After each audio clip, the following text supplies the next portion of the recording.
Hi, Elias. Hi. Anda escondido. Good to have you. Nadie sabe dónde está. Desaparecido. Okay. Mute yourself, please. Elias is just finishing up his last sales calls here. So as we're giving this an easy start here, yeah, it's unfortunately again only a virtual conference. However, it's my pleasure to say that the last conference that we have had, but not only the conference, but also the best practice sharing sessions we had in between as virtual events have been working very well, and we've also been receiving really fantastic feedback.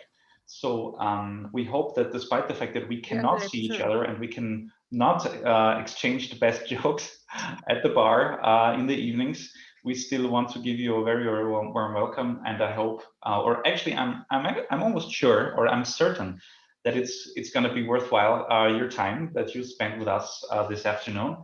And it's a fantastic lineup. I must really honestly say, probably it's the best lineup that we have ever had. And if you've been to the other conferences, you might have heard me say that. So actually, it's true, because conference by conference, it's getting even better, and it's fantastic. So maybe just to drop a few names of people that we will have here today.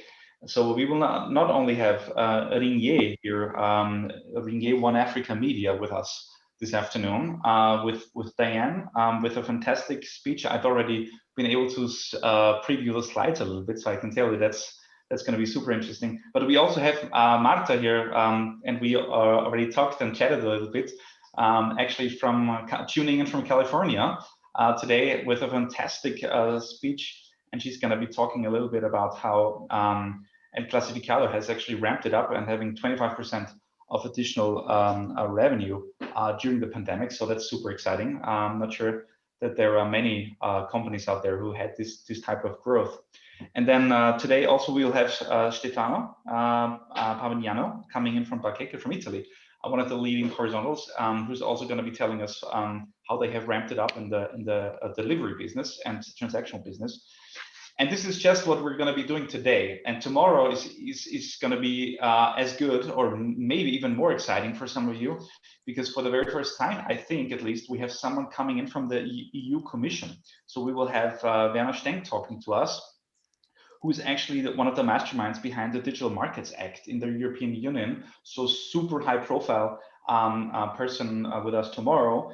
And that's gonna be only one of the speeches. We will also have a product manager coming in from Facebook, from the Facebook headquarters, who's going to be telling us about his journey in building the Facebook marketplace on a global scale. So super exciting topic tomorrow. And last but not least, it's going to be David Gill here with us tomorrow, who's the CPO of Schibsted Marketplace Finland, and the two of us actually go back a while. So we've been also working together operationally. So that's going to be super interesting, and I cannot wait for him to talk about how he's using the well-known OKR scheme to actually drive a business in his responsibility in Finland these days. So honestly, it couldn't be better from my point of view, at least. So we have a fantastic mix of product, of startup, of international. So we have Africa, so to say, as a big focus this time, and also we're having the political sides of things covered by the European Commission. So quite honestly, I think it's one of the most exciting lineups that we have had. But before we go into all of this, let me just also introduce, of course, ICMA to you. So I'll be shutting up in a sec and handing it over to Sang Wu, who's the chairman of ICMA currently, and also CEO of Doctari Group. And it's always a pleasure, of course, to have him, and he will say the official welcome words from the chairman. Of course, we will have Jonas. We have Jonas with us who's the director also at Schibsted in Finland. And I can tell you, I cannot wait to have the physical conferences back, because he promised he will take all of us for a sauna session. So that's going to be an interesting one. So cannot wait to. Towels are optional. Hi, Jonas. And then, of course, we have Lucian, very, very well known to most of you, the former chairman of ICMA, And it's always a pleasure to have him with us, of course. And my name is Mike Berger. I'm heading the digital marketplaces at Styria Media Group here. And yeah, it's my pleasure to now hand it over to Sang-Woo for some introductory words. And before I forget it, because I tend to, I want to say a big thanks to Jeddah, who's always a good heart and soul of our events, and who's taking good care that everything works just fine. So thank you for that already now in advance, making sure that I won't forget to extend my thanks to you. So Sang-Woo, now it's your turn. Okay, yeah, for a not so really official introduction, because you know how, well, for those of you who attend for the first time, you must understand that we are probably the most casual association there is on this planet. We are yeah, we are super intimate, but let me briefly tell you some facts about ICMA, who we are. First and foremost, we are a non-profit organization. We are a bunch of entrepreneurs and marketplace operators. We are not a research company, not a consulting firm trying to sell you projects or reports. We are in this to really share our views on the markets and how things are going, especially in these challenging times. So we really appreciate that we have so many like-minded people here in this virtual conference. Very much appreciated. Thank you. Anyway, we've come a long way, basically. ICMA has been around for many years, decades, evolved from more print-oriented background to now, of course, a multimedia view on markets and operations. We've done over 70 conferences so far, so 2 each. You do the math, how many years we've been doing this then. We are, and that is has become pretty clear by now, I hope, by the diversity of the board and our members. We are truly diverse and international organization. Members from all continents, basically, although it sorrows my heart a little bit that our footprint in Asia is not that strong. We definitely have to work on that, but we're pretty good in Europe, the Americas, including South America and Africa since recently. I'm super proud of that, and we will hear an exciting case in a moment. And mention again, it's an association for entrepreneurs, by entrepreneurs and operators, and solely dedicated on the courses and business models all around marketplaces and online classifieds. And we are here to build that community. Please join us also on LinkedIn to follow what's going on. Okay, so next slide. Yeah, what is our goal? What's our purpose? What's our mission? Again, it's all about sharing and learning, exchanges of knowledge of how of the do's and don'ts. We are, and that is quite different to other conferences. For those who attend here first time, we try to be super specific. We try to be super real. These are no BS presentations and talks. We really go to the core of what's driving us, what's driving our businesses. So please keep this in mind. And this is also for us prime selection criteria. We want to get real stories, real success stories to be shared in this format, and hopefully soon in a real life context as well. It's all about inspiration, new ideas. Hope you get some of them also today and tomorrow. And to stay connected, and networking is also what we are very good at, especially in the after conference activities. Okay, so let's move to the next. So who's here? We are absolutely thrilled by the turnout and the number of registrations from 55 countries. That is, I think, a first. So that's probably a good side of being able to run virtual conferences. And through all hierarchy levels, we are super open to and welcome everybody who is dealing with the issues that we are talking about from all ranks and files.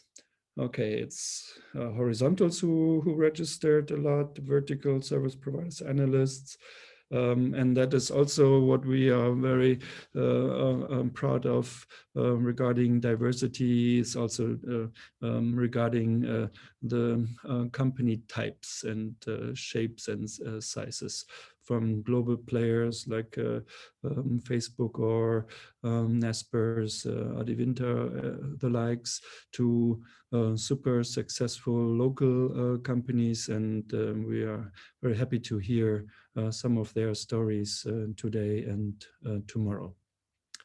Okay, so hopefully that's enough. Let me hand over now to Mike again to get this going. Thank you. Thank you, Sangwoo. Right, so I promised you an exciting lineup. Here it is one more time. Now you also see the faces, and we will kick it off right now with Diane Moalem from Rome, Africa, and we will have then later on Martha and Stefano. Before we jump in, maybe just to invite you also to make this as interactive as possible. So please, if you have a question, just unmute yourself, feel free to interrupt, so to speak, at any point in time. And you are, of course, also very welcome to use the chat functionality to post your questions and to get your answer that you're looking for. We will try to keep it in a format to have more or less 15 to 20 minutes of input, and then reserve more or less 10 minutes for Q&A afterwards. So feel free to use that time, and let's make this fun and active. So very welcome to Diane. Let me introduce her a little bit. Of course, I have some notes on this and some information that I would like to share with you about Diane. So Diane Moalem is group head of operations at Ringier One Africa Media, also abbreviated as Rome. Basically, Rome is in case you don't know it, it's the largest classifieds and marketplaces group in the sub-Saharan Africa.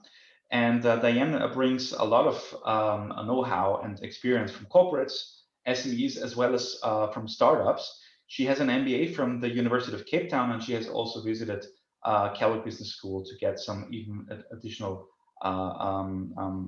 degrees. So I can only say we were super impressed by Diane last time when we had her on one of our know-how exchange sessions, where Diane was just jumping in and telling a little bit about her experiences during the COVID times. So we thought, we should definitely have her on and give her enough room and time to present her know-how and experiences.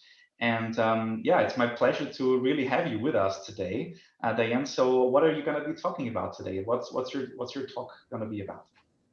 Hi, everyone. I'm Diane Moalem, as introduced, Group Head of Operations. So thank you so much for being here. I think it's a very exciting opportunity also for emerging markets. So today I'm going to talk to you about how businesses can truly support customers in the COVID-19 marathon. And instead of just telling you, let me show you. Super. All right. Let's have you. Thank you. Okay. Oops, sorry. Can you close the door?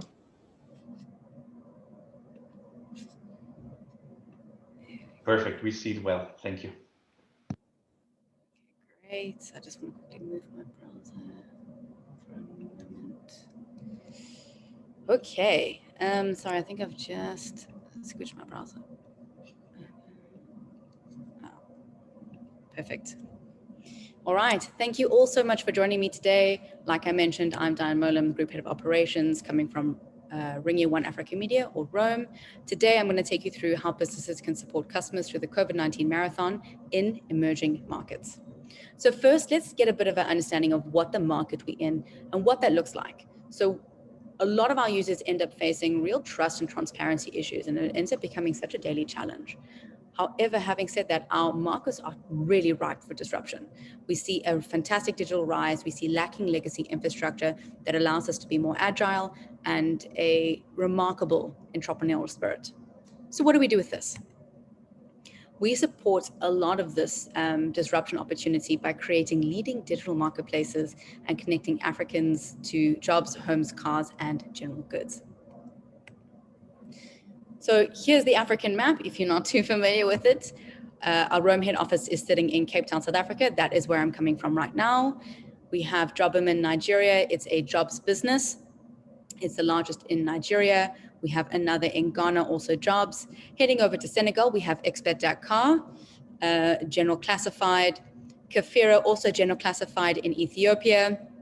Uganda also has another jobs business, Brighter Monday. And then in Kenya, we have one of each, which is Brighter Monday Kenya, which is jobs, Byron Kenya, which is property, Cheki for cars, Piggyami General Classified. You also would have noticed Sokozo on the sides.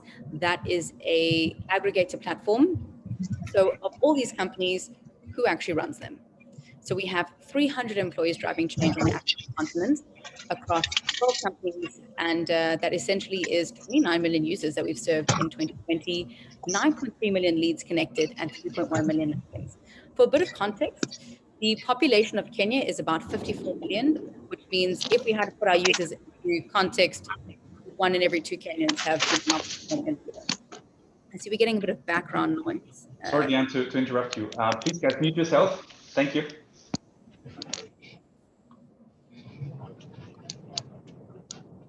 We still have a little background noise. Do we know who that person is? Yeah, it looks like this is maybe Anne Carloon. Maybe you. Thank you. Fantastic. Alrighty. So if I continue, let's continue with the Africa theme. I want to discuss COVID in Africa. So our herd immunity is likely only going to be reached by 2023. We have 1.2 billion people in Africa of a global population of 7.8, which means it's roughly 15% of the world's population, 500 million of which are sitting in Rome's markets. Our current COVID cases is a couple weeks old, but it's about 4.3 million cases and 114,000 deaths, which was as of the 8th of April, consolidated. For context, that is 13% of the USA's cases. So I also just want to emphasize these are cases that have been tested and acknowledged, not necessarily cases that have been unnoticed. On the vaccination side, of 15% of global population, less than 2% of the world's vaccines have actually been administered in Africa, which shows there's a real different divide in the future of vaccinations and how that's going to start impacting the future going forward. We've also seen an economic impact of a 2% contraction in 2020, and we're likely to see 2.3 to 3.4 rebound in 2021. Now, if we look on the right-hand side, you see that the Africa map is largely sitting in red, which means that our herd immunity will only really come in 2023. There are some additional factors that we need to put into this, namely the recovery risk. Africa is likely going to face a long and slow, protracted recovery from due to slow vaccination rollout, both in the procurement and administration and financing strains. With this ongoing impact on the economies, what you're likely going to see is more and more countries are going to have to seek aid, which puts them further into debt, which starts to then hamper long-term growth as well. So it is very much a challenging situation. However, there is some hope, and where that's coming through is actually in a rise of digital. So there's been a 15% quarter-on-quarter mobile phone market growth in Kenya in the end of last year versus a negative 2% global market decline. I actually also had a colleague today tell me that the mobile connections in Kenya relative to their population is 108%. I know you're probably going, I'm sorry, what? Yes, 108%, which means that on average, you're going to get a lot of people having 2 or even 3 SIM cards. And possibly even more on the devices side. So there's a lot of growth still coming out in that. And we've also seen that growing even more during this COVID time. So what all of this tells us is that COVID really is the new normal. And what we need to focus on is how we adapt longer term. We've seen also an evolving impact of COVID in our markets. So we've seen an evolution in the way that our customers are acquiring their own customers.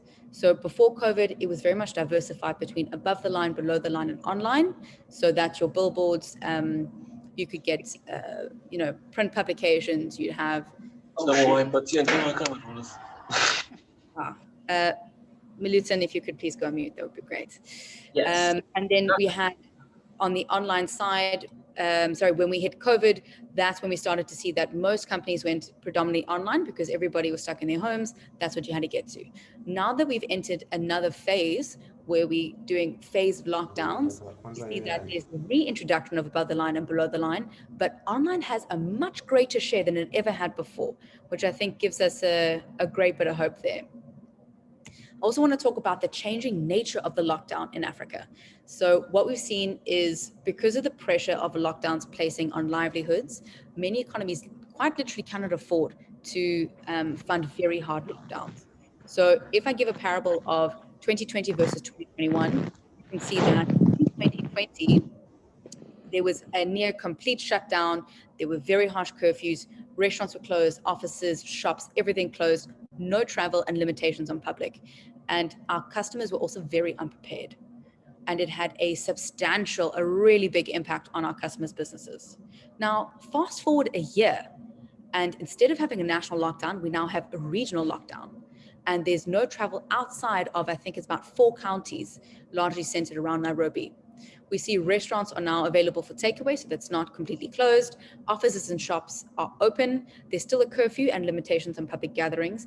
However, the crux of this is there's been a significantly smaller impact on our customers' businesses, in part because the lockdown itself is not as harsh, and in part because our customers have adapted to this new normal.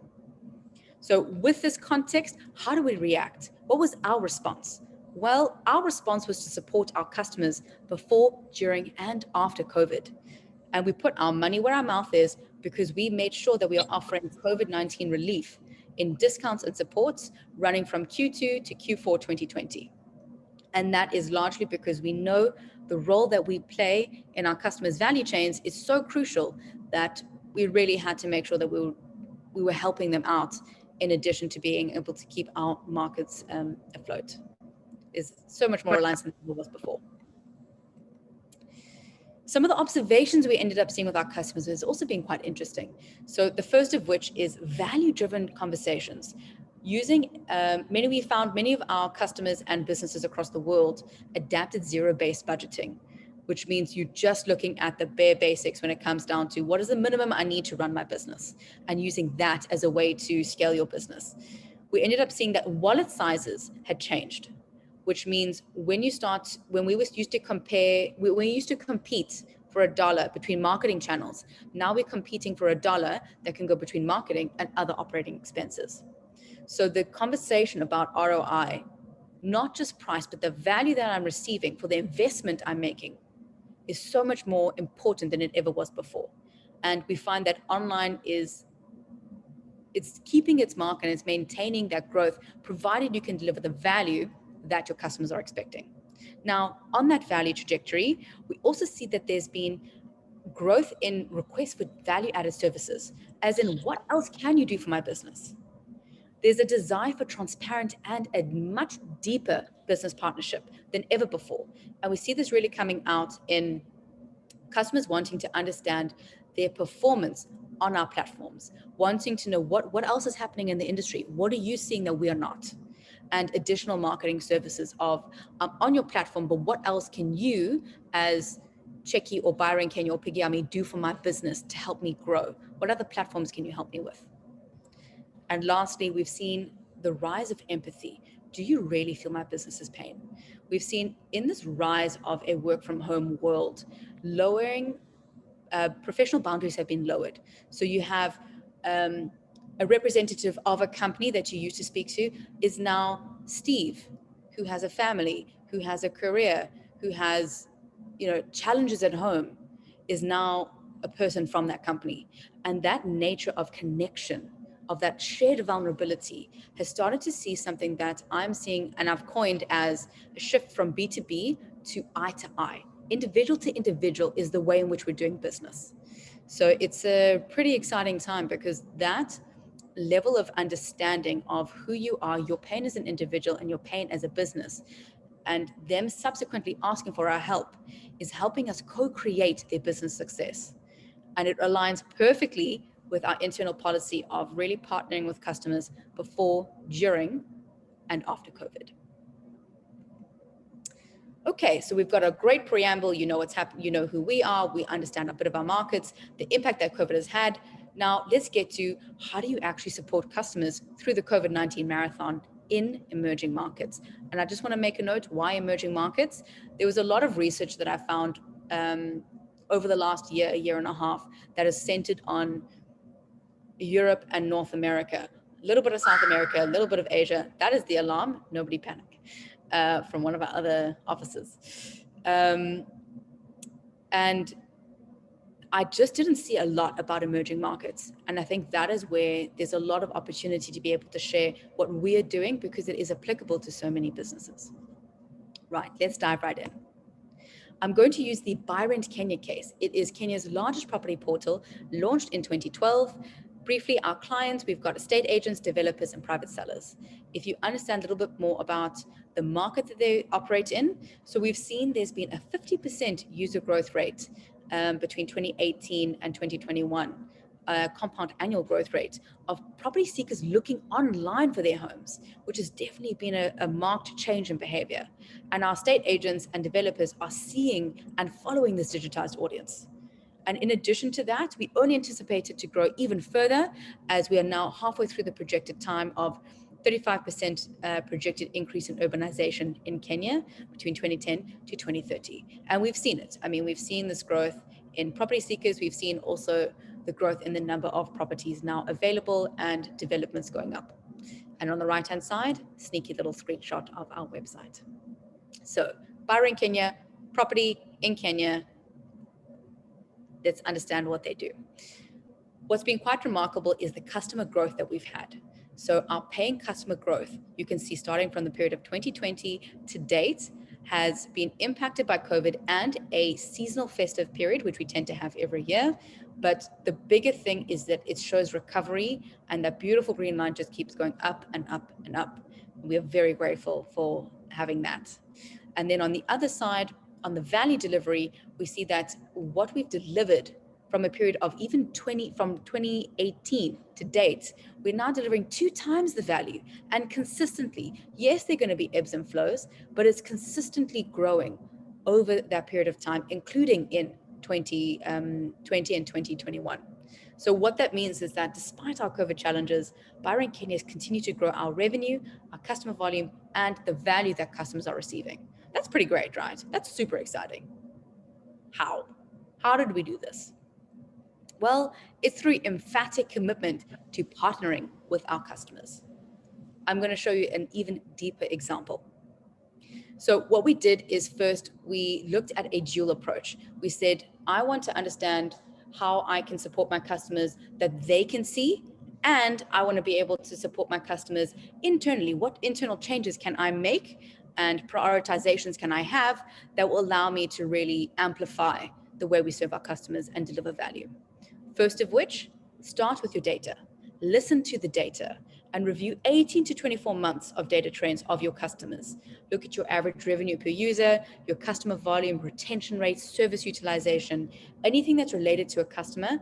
Understand it over a longer period of time so you can understand the normalization of COVID over that period of time. Make sure you're also speaking to your customers. Have their needs changed? Make sure you're doing surveys. Check your NPS. Do one-on-one feedback. What has changed for them in their operations? Understand that and see how you can then tailor what you're doing to help them. Then you also want to make sure that within your organization, your support team and your sales teams, everybody is aligned to that team goal of growth of customers. So internal processes and training is laser focused on your customer and what they can do to achieve success together. And then once you've got all of these items intact, then one of the most exciting things we've started to see is tailoring customer segment strategies. And sometimes it's cross-segmentation applications. So per segment need, how do you tailor that strategy, your team structure, your marketing, your execution, the layers that need to come on to start to do that? I'll give you a great example. In Mombasa, the agents and developers are already different.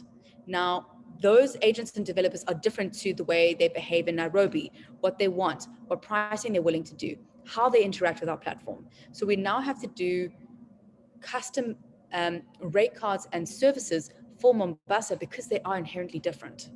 So again, it's how do you start to adapt and tailor your customer segment strategies. Now, above the line, above our little ocean of our iceberg, is champion customer relationships and specifically their business success.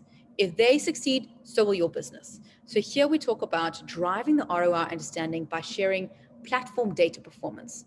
Make sure you're brainstorming business problems together using empathy. That's been a marked difference, especially with the customers that have been loyal, is saying, I want you to sit with me. We're going to go through how I can build my business, and I want you to help me do that. So it's very much a partnership, not necessarily just a transactional relationship. Every one of us are operating sites. It's so important to be agile in being able to meet the customer needs, especially when they start to evolve. And the ability to co-create value will be an absolute game changer. One, because the service that you'll create is customized to their needs. And two, you're likely going to get a lot higher buy-in if you know that it's going to meet those needs. So it's about creating what they need, not necessarily what you need or what you think they need. And lastly, taking hold of that industry leadership, grow your sector. That can be through partnerships and also strong marketing with efficient brand growth, particularly in earned media. We're now in a situation where everybody's had zero-based budgeting. It's harder now to be able to pay for so much more traffic. Now it's a case of really leveraging that earned media, which has fantastic benefits on its own. So let's apply all of this now to an example. So we're going to use Byron Kenya's Agent CRM. What is an Agent CRM, for those who are not familiar? It's simply a content management system that is on the back end of our site that allows us to manage listings and leads and allows our agents to be able to post multiple channels in one click, which will post to our site, Piggyami, which is our general classified, social media, Google, and other third-party sites. I've also included a little image of what it used to look like below to give you an idea of what we're referring to. So why does it matter? An agent CRM is the method of receiving leads. It's essentially the vehicle that we use to deliver the customer value and what they're really paying for. And why it starts to matter is the more that you can use the functionality in this CRM, you're more inclined to list further inventory than before. And that content is going to drive the flywheel, as so many of you are aware. So we've got more inventory, which is going to drive more seekers will drive more property sold, and then so it continues. And that is how we're then able to assist our businesses grow. So we took quite a structured approach to co-creating an agent CRM. First, we started out with customer feedback, and we went quite far back into understand the usefulness of our system in NPS and also comments. We then said, okay, let's look at the data, let's understand it. We saw that 97% of the page views of that CRM came only from 5 out of 24 pages on the agent CRM, which means there is so much functionality that is not being used. However, functionality is only valuable if it's understood and being used. We had a planned tech stack migration, and we ensured that included a refreshed CRM. And these changes also include just reducing complexity and getting rid of unused functionality. If you're not using it, it's clutter. Redoing our agent dashboard with improved listing and lead management. And lastly, also improving our SMS notifications. We did a lot of other things, but this is specifically what we worked on with our agent CRM. From there, we did pre-launch feedback with 40 customers, and that was across all of our agent segments, so small, medium, and large. So we got their feedback long before we had to launch it, so we know whether we're on the right track or not. Followed by extensive team training on the system changes and customer communication on the migration before, during, and after. I'm sure you're picking up a trend here. And then we were able to launch our new site on the 6th of February, 2021. which came with our new CRM. Let's have a look. This is what our agent CRM used to look like. So you can see it's not that user-friendly. This is what we turned it into. So we had much better user navigation. We started this beautiful dashboard view. We also have listing and lead cards you can see on both sides. So it's a lot easier for you to see and manage as an agent. And we've also included the ability for agents to start self-managing the experience so much better through subscription reminders. Once we had launched our site, we had extensive customer training on the features and promoting usage. And that came from, everyone in the team was incredibly involved in this. And we wanted to make sure that whatever we were doing, we were getting the right feedback on it.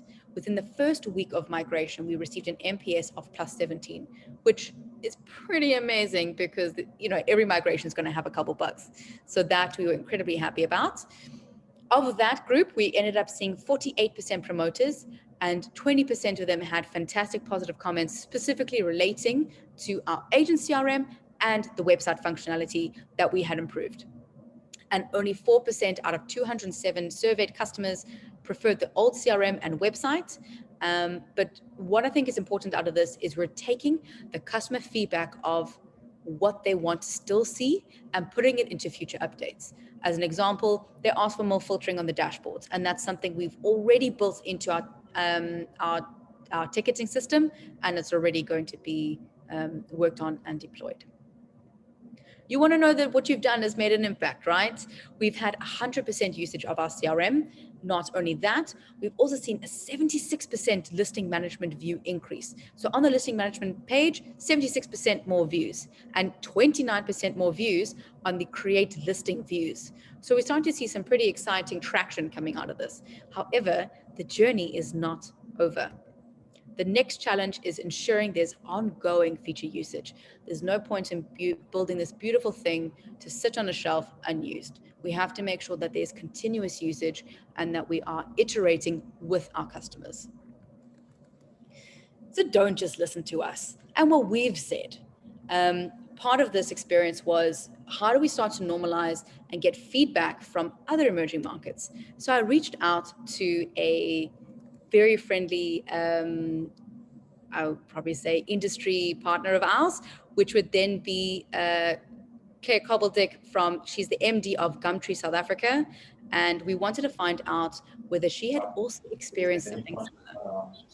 So we've got some background noise coming through. Please go on mute. So I spoke to Claire and I said, what are you experiencing? Are you getting the same kind of customer feedback? Are you getting, how have you then adapted to that in a new reality? So briefly, before we dive into that, about Gumtree South Africa, they are the largest general classified in the country, founded in 2005. They're the top 5 locally published sites, and they're owned by the eBay Group. Their top categories are cars, electronics, house and garden, property, and jobs. So as I mentioned, they ended up seeing very similar customer behavior in South Africa that we have noticed. And it led them to start to redefine and adapt the way that they had a number of their items. First of which is their commercial models. In real estate, they moved from subscriptions to freemium. They also did a pricing review, package restructure for cars, and that also is their biggest category. So it shows you there's a lot that's going into the way in which customers are changing, and we have to change to suit their needs. Then they looked at their offering, so reaching advertising extensions. So they started to see customers were requesting additional advertising, additional networks, additional ways that they can engage with the users who largely have now moved online and they need to follow. There's also been customization of packages, service model, and a mix of products. And interestingly, they've integrated the finance for C2C vehicles into the transaction. So you can see this little image on the right-hand side that is on a C2C car showing that there are financing opportunities.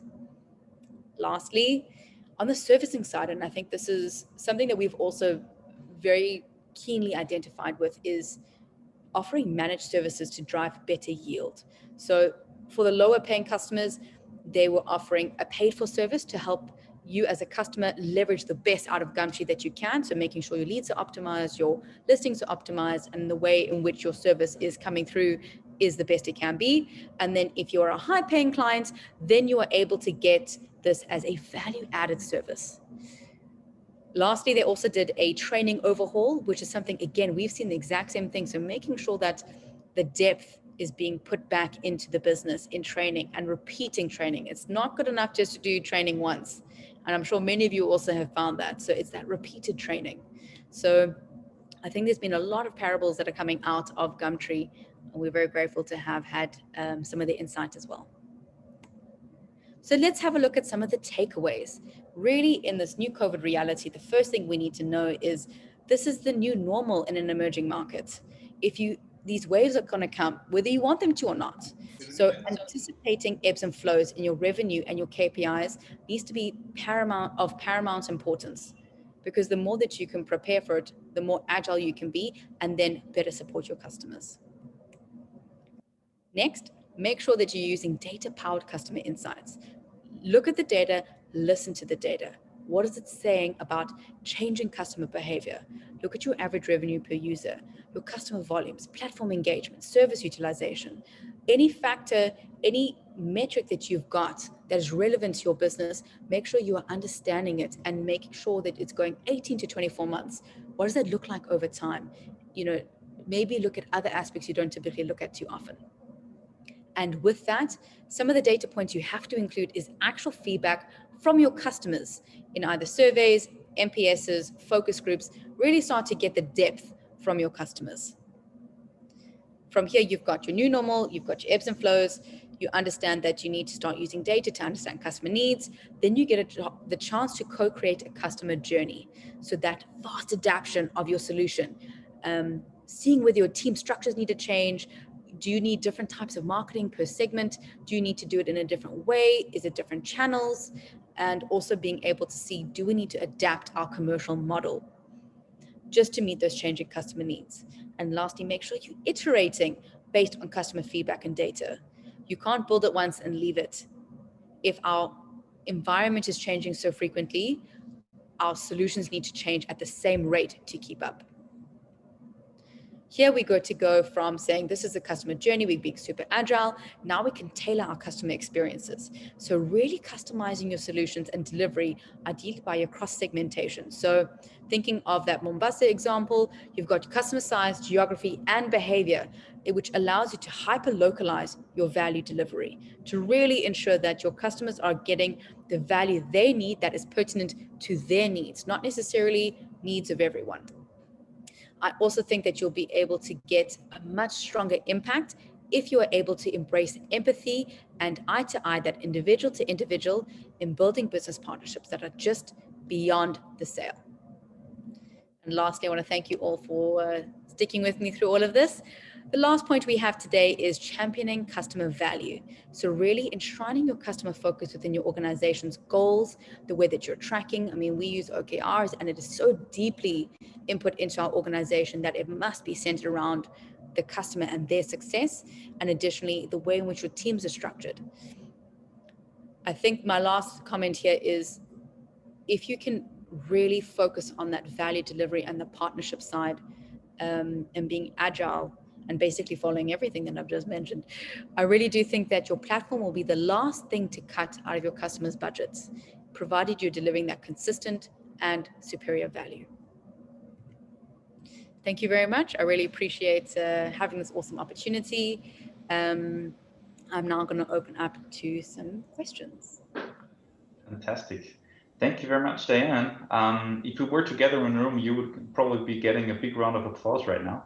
Unfortunately, that's not working so well in a digital setting here. But nevertheless, it was a fantastic talk that you gave us. Thank you very much. And indeed, let's open it up for questions. And I will actually be the one to start this. So Diane, with everything that you did, and that sounded very exciting. How did you actually how did you budget the year 2021?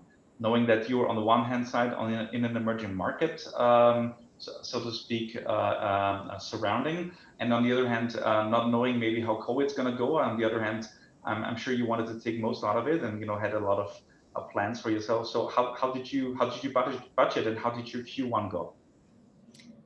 Okay, those all very good questions. I'm just taking a quick note. All right. So our budgeting process in 2021 was very much rooted in, we started our budgeting process of probably about 3 to 4 months. And you go, wow, that is outrageous, right? That's too long. It's not, because I actually ended up starting the budgeting process with my team, where we started looking at the market and understanding the depth of the market, understanding the way that customer needs have changed, and centering it in where are our customers going now, what are the anticipated needs we are seeing, and then rooting it in very much strategic goals that are related to things like market share. So once we've got an understanding of where we want to grow and how we want to do it, and knowing that we have to build some flexibility in, is what we definitely did in 2021. In addition, nothing is ever set in stone. So what is actually typically in our business process as it is we start we lock in our budgets for the next fiscal by October. And then actually now April is when we do what we call FC1. So we do forecasting, and then we do it again in July, and then again back in the October. So if there are major fluctuations, we are not waiting until it's too late, but saying, you know, how does that look like? And, you know, if there has to be a trade-off because of limitations, then do we know that then do we start to say, what is more important? Is it revenue or is it market share at this point in time, knowing that we are in a difficult situation? And then you asked about our Q1 results. It's the best results we've ever had on record as a company, which is awesome. So it's very exciting. And then we've really seen some fantastic growth for pretty much across the board. So we're on the up and up. So we can only hope it goes further from here. Fantastic. Thank you very much. Further questions? It's now your time and opportunity to please ask Diane whatever you feel. Okay. Then one question here. Go ahead. Yeah. So was very interesting, especially to me, the part about the CRM and how you guys manage that. And I'm interested to understand. So I was looking at the presentation, and there you said, okay, publishing to our own site, obviously, then Facebook, Google, and third-party sites. And I'm wondering, are you guys publishing, for example, can you publish from your own backend CRM to competitor site? Because we've considered actually acquiring CRMs and becoming a CRM, you know, having a CRM bolt-on business, because I would like to own the data and see exactly which other platforms the others are publishing, etc. And I don't need to make huge amount of money with that. So I've been thinking about buying a CRM or doing it in-house, and I'm wondering how you guys see that. So for me, it depends on the type of distribution network that you're using. To a competitor site, not without their consent. So I think that would definitely have to involve a partnership side, but where you have those owned properties, especially on social media, it's a lot easier to be able to link that. And I mean, that is an automatic posting, which is pretty great. And that is something that we are evolving over time. So it's something that we're working on at the moment, as to how do we start to give more and more distribution to the content on our platforms. And that's really how we want to make sure we're driving more value than we ever have before. So that line of value delivery is only going up. So I think, just to answer your question, I think it's only with consent, and it has to be more of a partnership than it is necessarily pushing content to a different platform. I'm not quite sure how they'll work on a technical perspective unless they've allowed it. It has to be with consent, but it's not the consent part. You need to API access and integrate the API. Yeah. But would you do that? Would you let your customers publish through your CRM to competing platforms? That's the question. Competing platforms, it depends on how you're defining a competing platform. Would we publish it to Property24? Probably not. I'm going with a no. But would we publish it to Facebook? Absolutely. I think the more that you can start to see something like Facebook Marketplace being more of an ally than necessarily a competitor, the better you will fare. When you start to treat it in a different way, I think there's more opportunity. That's going to be a different story when it comes to a general classified, but for our verticals, I think that's definitely going to be the case. And then if it does come down to Facebook Marketplace, which I think is a whole other topic on its own, and I'm happy to go into that quite in depth, because they have entered into Kenya and we've seen some very interesting results recently. I think it does definitely come down to, if you're going for the vertical play, you need to make sure that you're delivering value and depth to your audiences, and that's both as your paying customers and also your seekers, so that you know that trust and value is what you get at Byron Kenya. But of course you can go find a bed sitter if you want on Facebook. We have no idea who the person is. They could be dodgy. We wish you best of luck. Mm-hmm. Thank you. Yeah, Diane, I'm sure you triggered approximately 10,000 questions now with your statement about sure. Allying or not allying with Facebook. But we definitely have time for 2 or 3 more questions. So please, guys, go ahead and ask your questions to Diane. Okay, let me then just quickly jump in. Dan, what a great success story. We're grateful to listen to you because of this fantastic combination to be both data centric, but also user centric. So the whole approach is just pretty amazing. Just one quick question.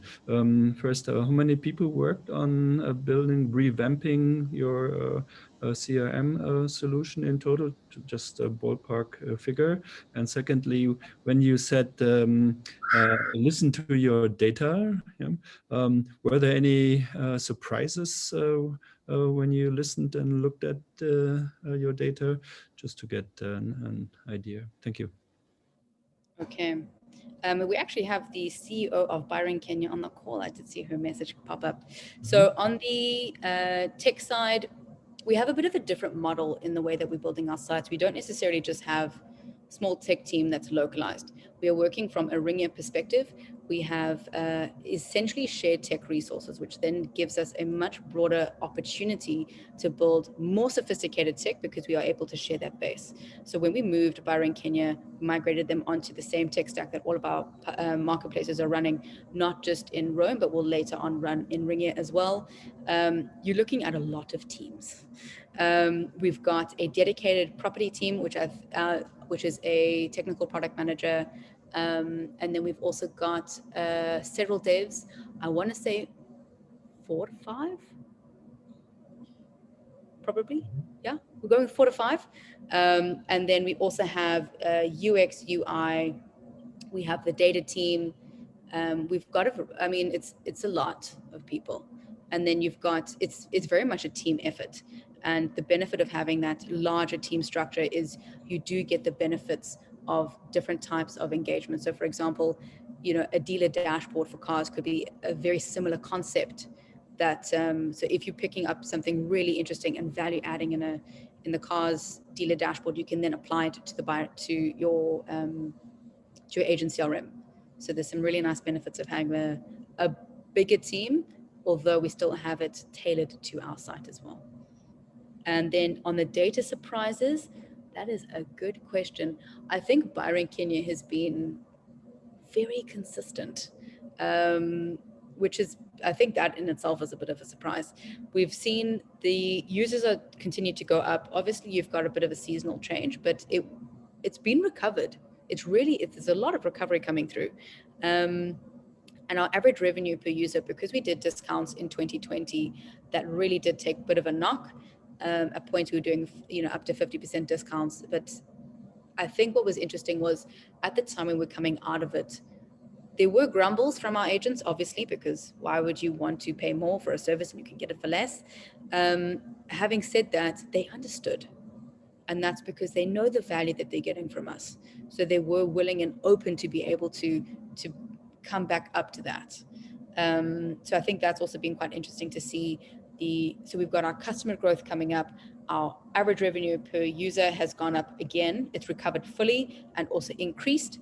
And then again, we're also making sure we're delivering on that leads to listings. Thank you very much. Pleasure. So then maybe a finishing up question from my side. So as stupid as this may sound, but was COVID then a blessing or a curse for you guys? in terms of delivering additional products and enhancing your ways? Has it helped you, or? I think blessing and a curse it's quite loaded. So I think it's allowed us to be more reflective as to what matters and how do you really amplify that value. The digitization has been really remarkable. So I spoke to Katja earlier this week from the AIM group about one of our general classified Piggy Yummy, which has their listings have grown fourfold from the beginning of 2020 to now. Fourfold. That's insane. I mean, the way that it's just exploded has been unbelievable. So there have definitely been positives in the way that our solutions are meeting evolving needs. Absolutely. We are seeing more users come on. There's more engagement as well. So I think that's been fantastic. Obviously, there's still an impact on the revenue side where your wallet size has shrunk. On the large, I mean, we're still able to get more out of the customers because we are having to offer more and more value, and that's the relationship that you start to get into.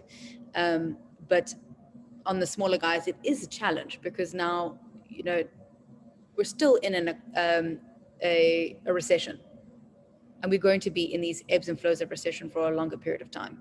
So, but you seem to be making the very best out of it, I guess. We're trying, and I think it's not without a lot of blood, sweat, and tears coming from our Bahrain Kenya team and the greater tech team. So we're very grateful that they're incredibly committed as well. I see I've got 2 questions. Have mobile apps been created by your customers with your input based on the rise of mobile phone usage during COVID? So what was interesting about the change in our website was one of the main things that came out was we needed to be more mobile friendly. Bahrain Kenya has on average, I think it's about 80% mobile. So, when you're developing for this, you don't start on desktop view, you start on mobile because you need to know how your customers are seeing this. And I think it's also that mind shift change that has happened. We don't have an app, but because our site is a lot more responsive to mobile, it hasn't really been needed. In rolling out the CRM, what blind spots have you identified in the lead data your users receive? Oof. Lizzie, do you want to take this one? Can you hear us, Lizzie? Diane, maybe I can jump in here, as it's super exciting, but still my role as the moderator is also keeping a little bit track of our time. And we have unfortunately used a little bit more of time that we had initially planned. But I think the time was super well spent, but I would like to move it on now to our next speaker. So make sure that we don't run over. But what this has definitely shown us is that we need to have you again very, very soon, because there's so much more to talk about. And that would have been the beauty of having a physical conference, because I guess, at least 10 people would have tried to jump on you, having a small beer at the bar and trying to learn more from you. So, but we will definitely catch up on that one. And it has been a very, very big pleasure to have you. So thank you very much. And yeah, I'm looking forward to hearing more of you soon. I really appreciate the opportunity. Thank you. Thank you very much. So now it's the time to move on to our next speaker, who is also leading one of the winners of the COVID crisis, or at least this is how it seems. But Marta is going to tell us a lot more about that in a few seconds. So Marta is the CEO of El Clasificado and located in California. And I will not say a lot about you right now, other than saying that you have been with ICMA also for a very long time. And I'm very, very excited to have you here as a speaker today. And I'll hand it over to you. So what are you going to be telling us about? And as a little bit of a pre-announcement here. So, I mean, definitely you have been able to step out of the pandemic as a winner, having your revenues up by 25%. How did you do that? Well, let me share my story. And if everyone doesn't mind, hold your questions till the end, because that way I can tell you the beginning, the middle, and the end, the journey. And I have a lot of little tidbits that I think will be very helpful to our colleagues. Thank you so much for having me, and what a great presentation. Our pleasure. And please, everyone else, please be so kind and mute yourselves while Marta is speaking. Thank you. Great. Over the years, hold on, we're having a little. Over the years, we have been successfully transitioning from being El Clasificado, the weekly magazine, to being EC Hispanic Media, the omni-channel marketplace to connect advertisers to our Spanish-speaking audiences. 2016 was actually our peak year in revenues. Although print was dead and I'm having someone help. Although print was dead and dying everywhere else, we were bucking the trend and still growing print. But in 2017, we saw a consistent decline in print customers, and in 2018, print revenues started free falling. We had years to prepare for the decline in print, building digital products to suit the needs of our niche audience, micro small businesses serving Spanish-speaking audiences in the US. However, as many media companies have experienced, transitioning the sales team to sell more digital instead of print has been a challenge, especially with the growing complexity of digital products. In 2019, we focused on getting lean and improving customer retention. We managed our decline and prepared our worst case scenario. Should we lose all our print and have to survive only on digital revenues? By early 2020, we were stronger, focused on digital and poised to have our biggest growth in digital product sales. We also were on track to have one of our most profitable years, albeit on lower revenues. But the pandemic hit. We lost more than half of our customers and revenues. We had to furlough most of our employees. We are happy to say that we got through the worst of the pandemic and are now emerging stronger than ever. Let me share our journey. First, always keep a pulse on the economy. Always have alternate plans and be ready to pivot. In January 2020, my husband and I were in urgent care twice. I had pneumonia and had to use ventilators and nebulizers. Although COVID-19 testing wasn't available yet, we thought we had it, and so did our doctor. 9 other employees were very sick, and this was seriously impacting our operations. COVID, together with the continued decline in print, made us prepare various scenarios on how to manage the company's rapid decline in 2020. But a severe decline still didn't seem probable, since we had just had 2 of our most successful quinceañera expos. In early February, we had our first expo outside of California, in Las Vegas, and worried that no one would attend because of the virus threats. But the lines were at the door, and it turned out to be our most profitable expo in years. All our digital products, including affiliate revenues, were growing like hotcakes. Never did I expect the economy to shut down around the world. I am the eternal optimist and still bought my ticket to attend the ICMA conference in Helsinki. In the first week of March, we had the highest revenues in 23 weeks, but still we prepared for the impending pandemic with furlough plans A, B, and C, and we're ready to cut our most unprofitable zones. Our 2 biggest customers, representing 8% of total revenues and a whopping 13% of total print revenues, took the initiative to let us know that they were not going to cancel their advertising as long as we helped them with lots of added value. We started furloughs on March 16th, and by March 18th, we had gone to furlough plan C as things got worse by the hour. Within minutes of meeting with the next batch of soon-to-be furloughed employees, our 2 biggest clients called to suspend their advertising. We had to go to our non-existing plan Z. It has been famously said, never let a good crisis It has been famously said, never let a good crisis go to waste. And there is nothing like the pandemic to get you laser focused. Now was our opportunity to get rid of our poor performing print zones that we hung on to, hoping that just a little more sales and marketing effort would turn them around. Now is our opportunity to permanently let go of employees who were unwilling to pivot and adapt. It was time to let go of employees with hopelessly bad attitudes. Now is our opportunity to shed ourselves of any barriers to growth. We got humble and ready to take all handout opportunities. Why not? We have paid millions in taxes over the years. Now it was time to get payback. As soon as we learned of the payroll protection plan, we focused on getting it before funds ran out.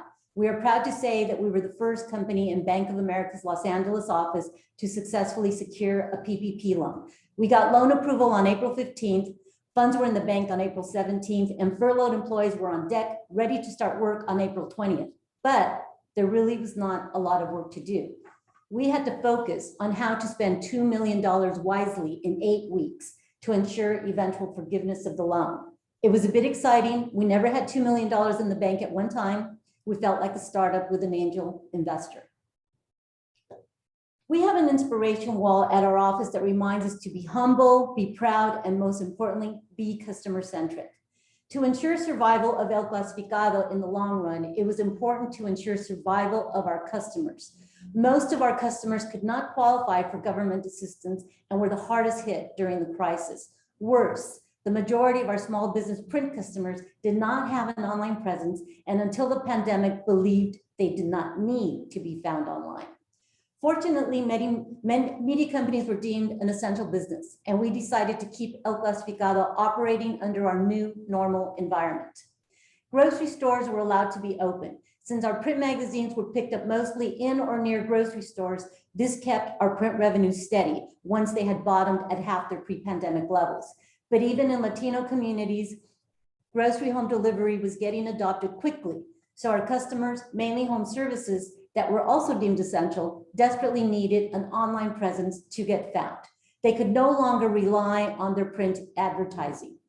So instead of trying to convince our customers that they needed to invest in digital advertising, we decided to launch our own EC Stimulus opportunity and offer a free 90-day digital marketing package with websites to help small businesses with no online presence get found.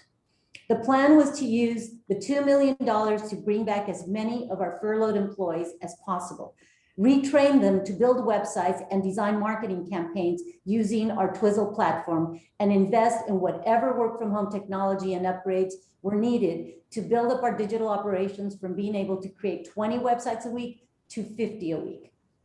To qualify for a free digital marketing package, businesses had to have less than 10 employees and serve the Latino community. The goal was to help 1,000 businesses through the pandemic. We sent out a press release, spread the word on social media, and got television news coverage. Over 1,000 businesses applied, 700 qualified, and more than 600 websites with digital campaigns were launched. Over 100 of those free campaigns converted to paid customers when their 90-day free trial expired. Conversions to paid have continued to grow. Our EC Stimulus package has had several iterations. We created one specifically for restaurants, one for inactive customers, one to partner with chambers of commerce, and a variety of stimulus packages to help grow our customer base in other geographical locations, especially regions like Minneapolis, Atlanta, and Oregon, areas hit hard with the pandemic and riots last summer. Our marketing solution to keep our employees productive while keeping small Latino businesses survive the pandemic not only resulted in record digital revenues from direct sales in 2020, but also helped us win an EPI award from editor and publisher. Our EC Stimulus campaign gave us the opportunity to retrain our print graphic designers, traditional content creators, and marketers. These legacy employees with at-risk positions before the pandemic learned to design digital websites and marketing campaigns. We grew valuable in-house digital talent that has enabled us to grow our digital agency revenues from $80,000 a week in February 2020 to $115,000 in April 2021. Besides the PPP loan, we also applied and obtained a grant from Facebook and other miscellaneous organizations. We became expert grant writers. We turned this expertise into community content to help our Spanish-speaking Latino small business owners learn how to get pandemic loans and grants. It wasn't an easy process. For most small business owners, we pulled together civic leaders and major corporations to hold webinars in Spanish and help us create ebooks on business survival tactics in Spanish. We were asked by city leaders to do community outreach through our print channels to reach elusive business owners that could not be reached through digital channels. This was not because these business owners were avoiding government outreach, but because they were language and technology impaired. Our PPP loan enabled us to begin recovery, and in June, we were projecting to return to pre-pandemic sales levels by October 2020. But the social unrest throughout the US and Los Angeles once again shut down local economies. Businesses were hit hard after spending thousands on social distance infrastructure, in addition to the fear from violence and rioters on the street. Revenues went down and we had to do some furloughs again. Eventually, we managed with partial furloughs so employees could take advantage of available government assistance for part of their compensation, and we could pay to have employees work on peak days to meet client demands. From the onset of the crisis, we wanted to give our employees, customers, and the Latino communities that we have served since 1988 hope and optimism that collectively we will get through this crisis. Mental resilience by the owners, managers, and staff, not singularly, but collectively as a team, was key to long-term survival. Everyone rolled up their sleeves to keep our employees safe and the company safe so that jobs would be preserved for the future. It was important to respect and manage the fears and uncertainties of our employees, clients, and community. We kept in direct contact with civic leaders to ensure we were operating within allowed parameters and to share critical pandemic news with the Latino business community and general community at large. When there was a shortage of Lysol, we scrambled for supplies, put on aprons, and made over 100 bottles of sanitation liquid for our distribution team. Although for a time, all managers took compensation cuts and time off to help preserve cash reserves, we essentially kept the leadership team intact and used this time to strategize and plan for 2021 and 2022. Our leadership team designed and developed new products that we felt were needed by our niche customers and audience during and after the pandemic.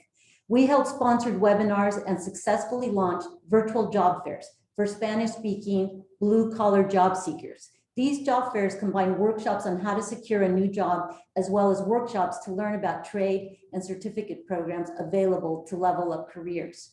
We created weekly digital magazines to preserve important brands no longer supported by expos or print magazines. We had time to experiment. We are about to launch our first e-commerce site, Buen Provecho, to help restaurants who need a more affordable alternative to Uber Eats and Grubhub. Restaurants was not a key category for us before the pandemic, but the easy stimulus package that included Google My Business made this a fast-growing category for us with lots of demand from mom and pop restaurants. The sales, marketing, and design teams worked closely to develop more effective sales tools and collateral using video, digital ebooks, and SMS channels.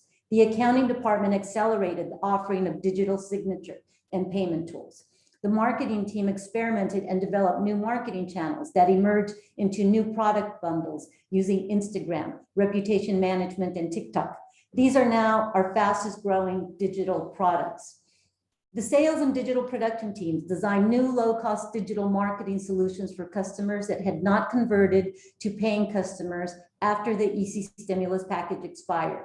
The company set a goal to partner with 100 Hispanic chambers of commerce and Latino-focused organizations in regions outside of California, where EC can help small businesses get back on track, create jobs, and enrich their communities by helping rebuild thriving marketplaces through our low-cost Spanish language and Latino-centric marketing and advertising solutions. Everybody at the office was leveling up with online training, so I did the same. I signed up for a Stanford University graduate business school program that focused on scaling. The key takeaway was to think bigger. When I started El Clasificado in 1988, I thought big was 10 million. We reached that in 2006. When we reached 23 million in 2016, our new goal was 30 million. But due to declining print revenues, we retargeted goals down to 21 million for 2020. Once the pandemic hit, we were happy to get over 15 million. At Stanford, we were asked to dream about how big we could be in 5 years if everything worked out as planned. 30 million still sounded good to me. Then we were told to double it. So 60 million by 2026 is our big, hairy, audacious goal. We are actually on track to get there, and this is how we're doing it. Cascading excellence has become our mantra, transferring knowledge from our best leaders, rising stars, super sales reps, and experts to our emerging stars and untapped talent is a weekly activity. We started with 30-minute monthly company-wide Zoom meetings where we would present and solidify our mission, core values, directives, and new products. Then we followed with strategically grouped breakout sessions of about 20 minutes of less than 8 employees in each group. We held multiple breakouts, like a speed dating session, to help our 100 attendees get maximum exposure to members of various teams.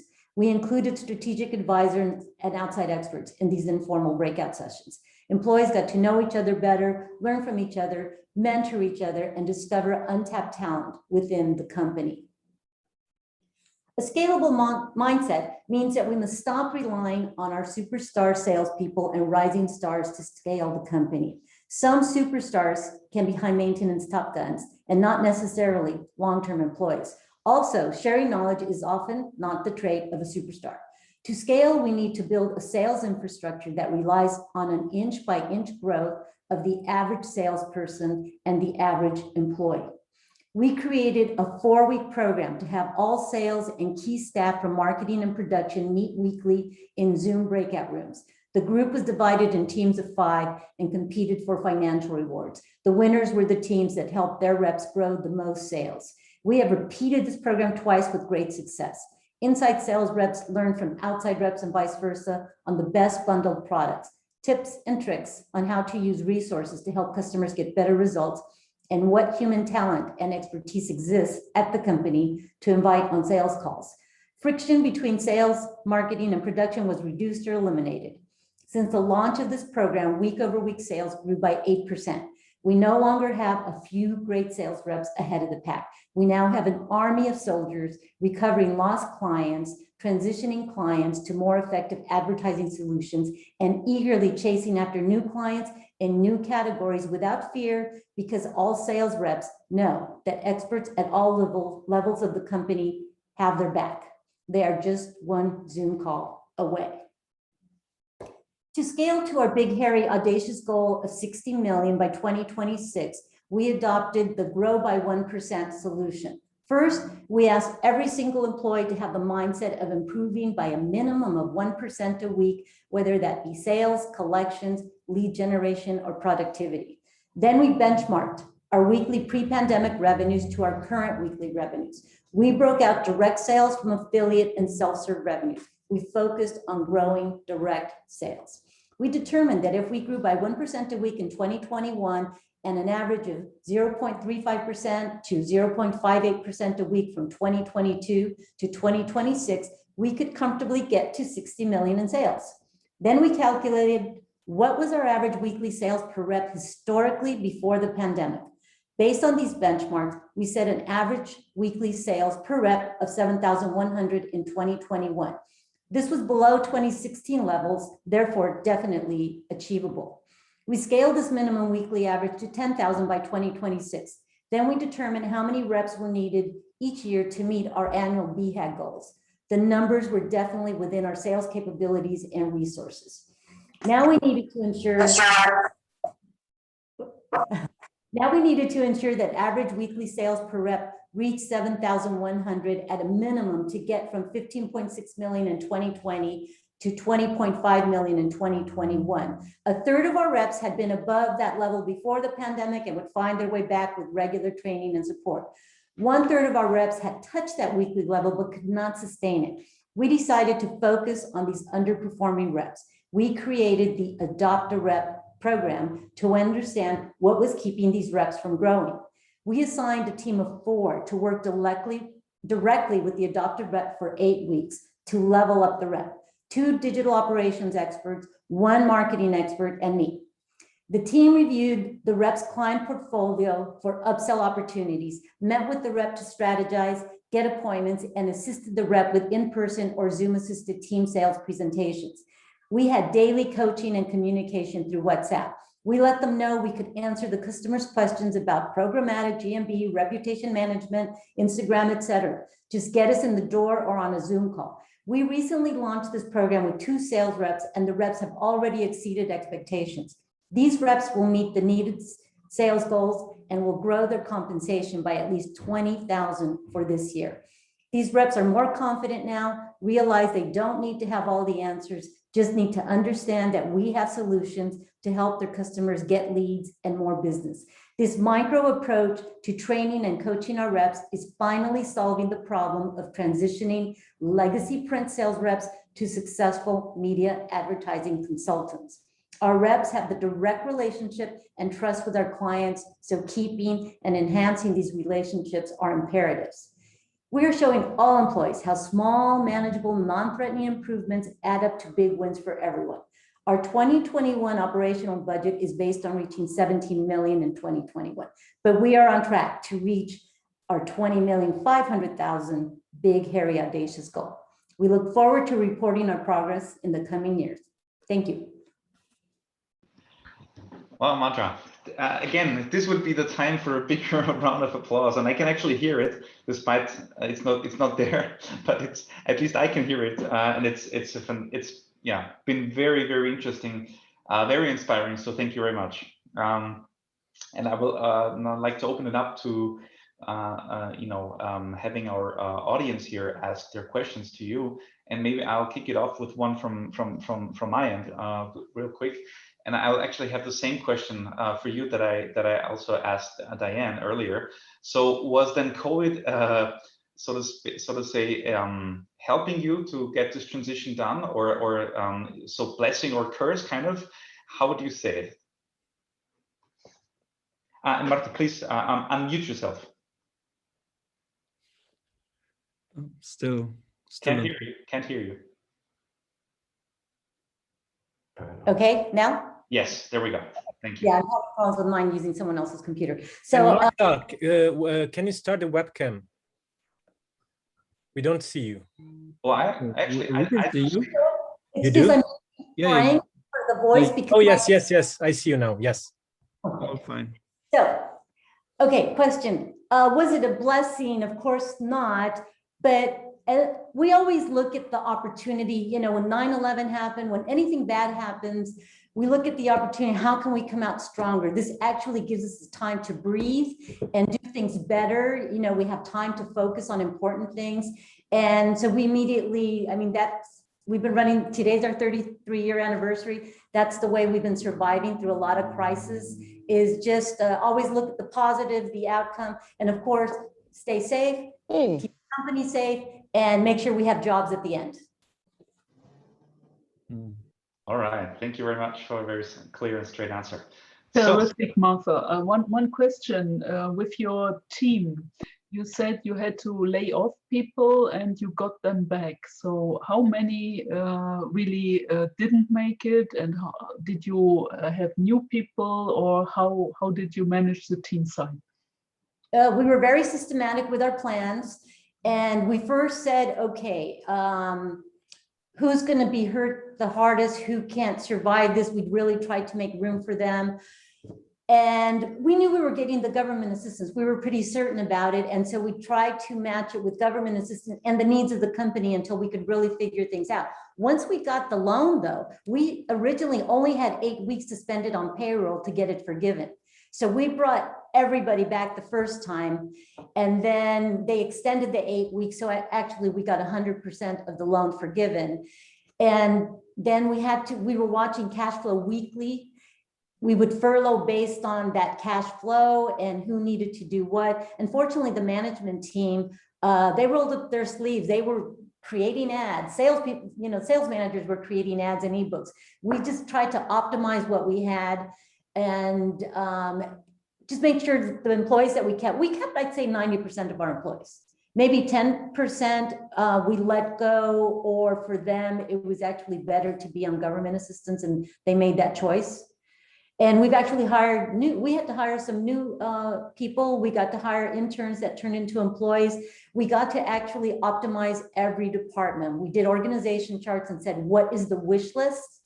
And started replacing entry-level positions with college students that wanted a job eventually.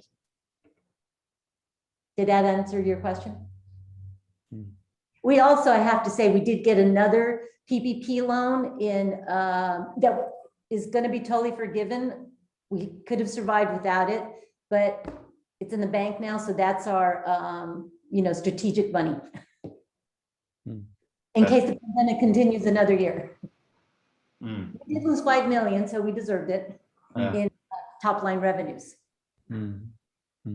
More questions to Marta. Yeah, Martha, one question from my side. How did you mentioned earlier the print and the online, how the print was obviously going to, how has this accelerated the decline of print, if at all, and how has it accelerated your digital? Because we saw in revenues that you're estimating 2021 to be at 20 million, which is sort of similar to what you've had in prior years, if I saw correctly. 2016 was our peak in revenues, almost 23 million, but that was the following year was when print really started declining. Before, the print was sustaining and we were growing the digital. By 2020, we were 55% print and 45% digital. Now it's flipped. Now we are 55% digital and 45% print. And what's interesting is in the last few weeks, we hit our pre-pandemic weekly revenues, and that's without our two biggest clients. One of them has not come back at all. One of them has just come back very small, and that's killing $15,000 of print zones. So we've actually replaced the revenues to get back to pre-pandemic revenues with new business, and most of it is upselling those print customers, you know, that for a long time just didn't think they needed to have an online presence. But we are also growing in new areas, in new regions, since we now have embraced remote working. We're hiring people in Texas and Florida, which actually helps too, because the pay there is half what it is in California. Is this for Twizzle or is it for your El Clasificado brand? Twizzle is a brand that we joint venture with. We own that. And because of the Twizzle platform is why we were able to teach everybody at the company how to make not just websites with the Twizzle platform. We do programmatic with Twizzle. We do buy PPC through Twizzle. So we make it really easy. You don't have to have, you know, to have a PPC certified people, but we have managers who are certified and they watch what we do and manage it. But we create these websites in 30 minutes to get it up and going, and in 3 days to get a marketing campaign going. And so that's why we invested in Twizzle, because before with a WordPress site, it was taking too long. So now we can create these very simple landing pages for clients. It has a CRM built into it. They can manage it and they love it. They love it. They were forced to use Zoom on their phone. We're 95% mobile, you know, but we just learned to help that audience that no one else wanted. And those were the businesses that weren't getting government assistance. So we just focus on that niche and no one seems to bother us. One more question regarding the Stanford course. If you reflect now, would you have been able to do all this growth and to manage everything as well if you hadn't taken the course? So in my presentation, I did the Stanford course and from September to December for 9 weeks. So we were already doing well. And what the course helped was focus on the things that made us successful and force me to scale, because I'm not good at thinking big. I like to think big comfortably. So, and I want to retire in a few years, and it's really important to me. I joined the course so I could create a succession plan and leave a company that lasts. I want our company to last. I don't need to sell it, but I want our employees to take over and what's going to take to do that. And the big takeaway for me was to focus on the average salesperson and the average employee, because there's lots of those. And if you just focus on what they need to level up, you know, a little bit, like for a lot of the reps, if they just grow $150 a week, they'll make an extra $20,000 for the year, as long as that's net growth. And for a lot of people go, wow, that's all I have to do. I want to do it. So that was the game changer with the Stanford course, is going through that 9-week intensive. I never got an MBA, had a CPA, you know, 40 years ago, you know, so I've only learned from being at El Clasificado. So it was really good to hear from other people and get great training like that very fast. And I learned to embrace Zoom and do breakout, even though I'm still not good at it. I have someone here doing the slides. I learned about breakout rooms, and that was magic on how we could get small groups of people to talk to each other, get to know each other, and share those nuggets of what makes them a top salesperson. Wow. I think we have time for maybe maximum two more questions for Marta. I also had a bit.ly on the slides, and I can send the slides. You can ask more questions, get more details on how we, you know, how we decided to grow each rep. Mm-hmm. We had custom plans for each one of them, but at the end of the day, it ended up being templated. Yeah, I mean, Marta, that's absolutely something. I mean, that's when I started writing furiously in my notebook. I mean, coming from a group head of operations, I mean, I like the idea of the adopt a rep and the training that you put into it. So on the Rome side, we've also this year invested quite heavily into that. So looking at, we've essentially launched an internal sales academy, and it's very much the same in, we've got a coach who's here, who's training, and it's so far going really, really well. But I think it's always interesting to see how other companies are doing it as well.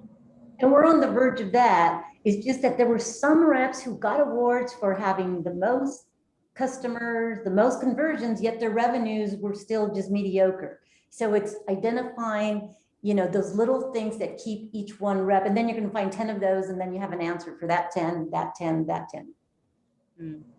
Yeah, absolutely. I think it also, it's also now an ongoing challenge for us, where we scaled our sales teams quite drastically from, I think it was, forgive me if I'm wrong, about 78 across the group in November to now over 130. So we've done, and it's still growing. So it's Is that the number of sales reps you have? Yes. Yeah, so that'll be like us. We're actually 48, and it looks like we're going to need 106, I think is the number. But it's doable. We can afford it. Also, because of work from home, the ROI you need from your rep is not as high. So we can add more. So we'll have that bottom tier that is growing and emerging. You have the top tier that is selling 15 to 20,000 to offset that bottom tier. But that middle tier is the average rep, to just keep them growing and hire a lot of them. And they're very solid employees. Yeah, I'll be looking forward to that link you can share. Thank you very much, Marta and Diane, also for this vivid conversation. Unfortunately, I have to stop you guys. Yeah, I wish I didn't have to, but we need to move on to our next speaker. And let me take the opportunity to thank you, Marta, one more time, and now introduce Stefano Pavignano to all of you. He's the CEO of Bakeca in Italy. Bakeca is one of the main horizontals in the country, and with having approximately 10 million sessions on a monthly basis, as well as on average 2 million ads that are being published.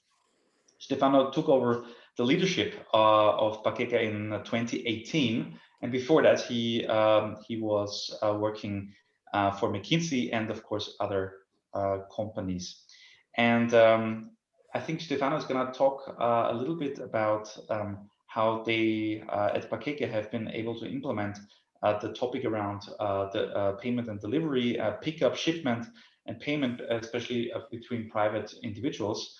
And yeah, Stefano, the floor is yours. I'm very excited to hear you.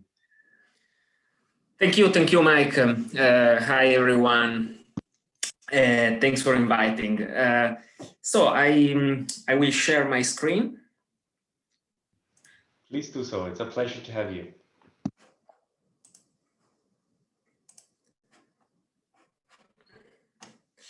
Okay. So can you see my screen, right? Yes, looks good. Thank you. Perfect. So thanks for the introduction. So my name is Stefano Pavignano. I'm the CEO of Bakeca.it. Just a very quick introduction of our company.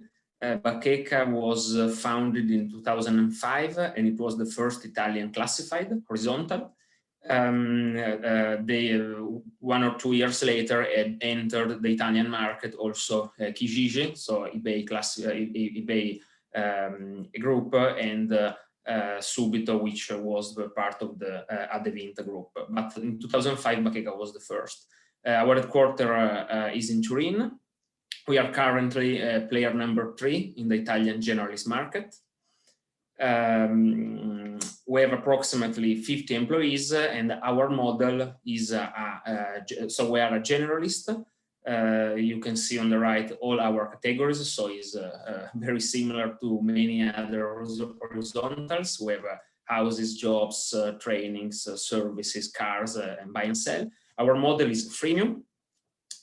Plus, we also developed during the last 12 months several web services, like we heard in the presentations before, to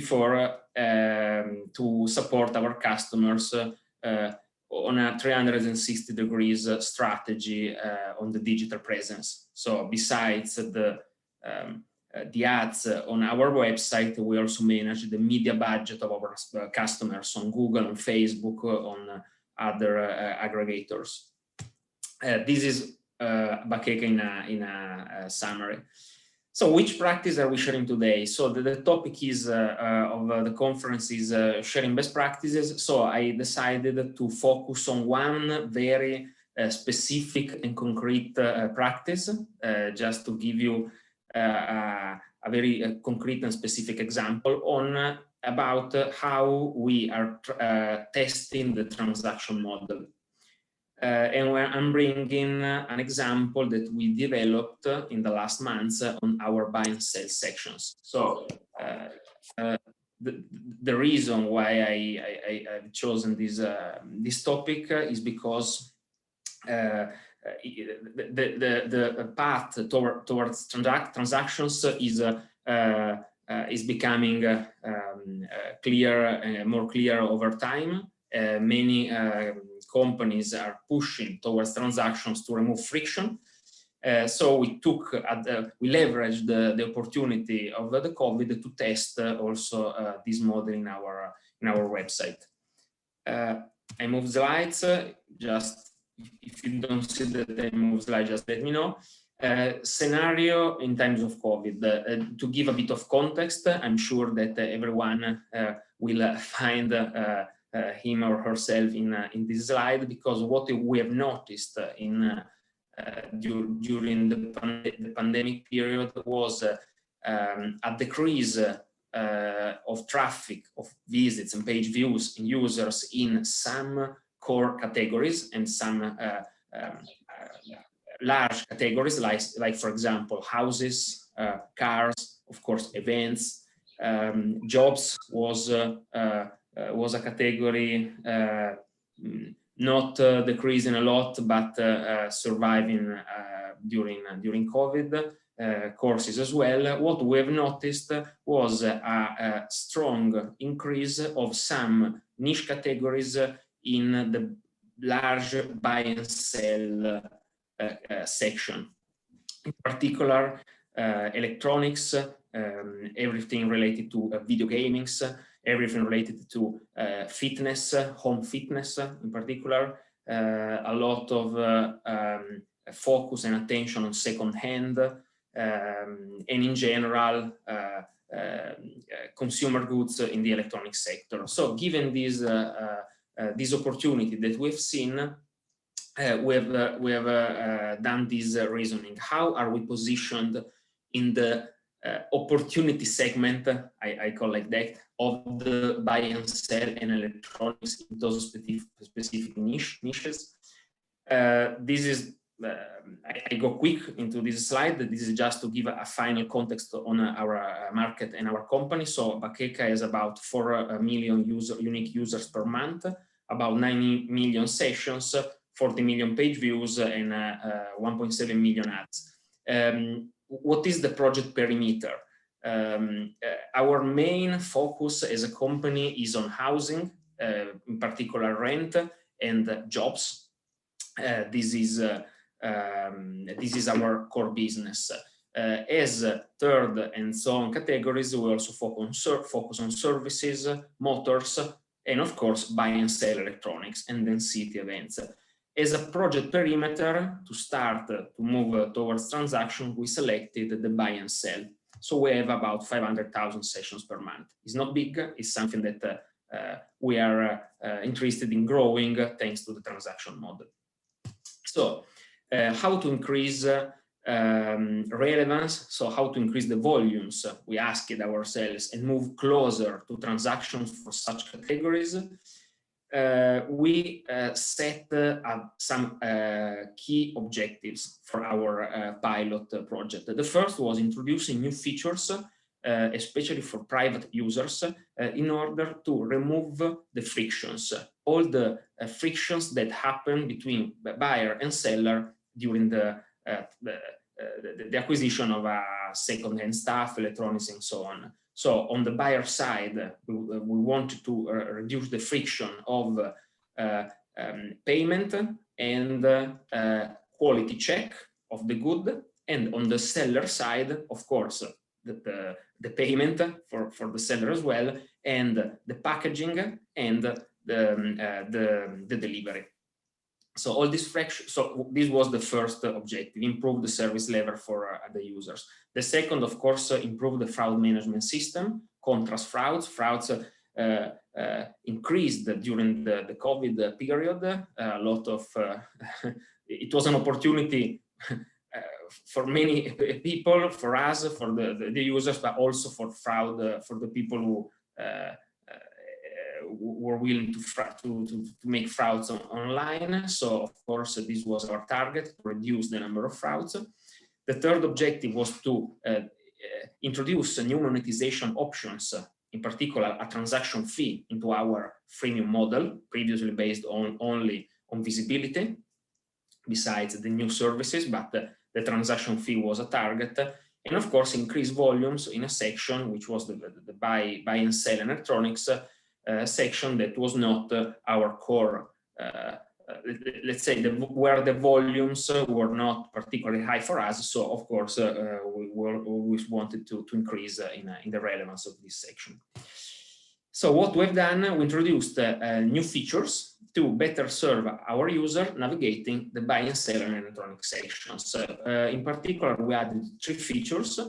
The first is the payment management for the buyer and for the seller. Then I go deeper, more in detail in the features. Manage shipment, including the packaging. So pick up, packaging, and delivery of the goods, and also a third service, which will become optional, but which in some cases is very useful, is the quality certification of the goods for used electronics, used mobile phones, and so on. The quality check is very highly appreciated, especially when the price of the goods is significant, no? 100 or 200 euros or more. The quality check, even if it costs maybe 15-20 euros, they are well spent. So the new transaction feature is currently available for our private users. So we decided for the test to focus specifically on private individuals, so consumer to consumer.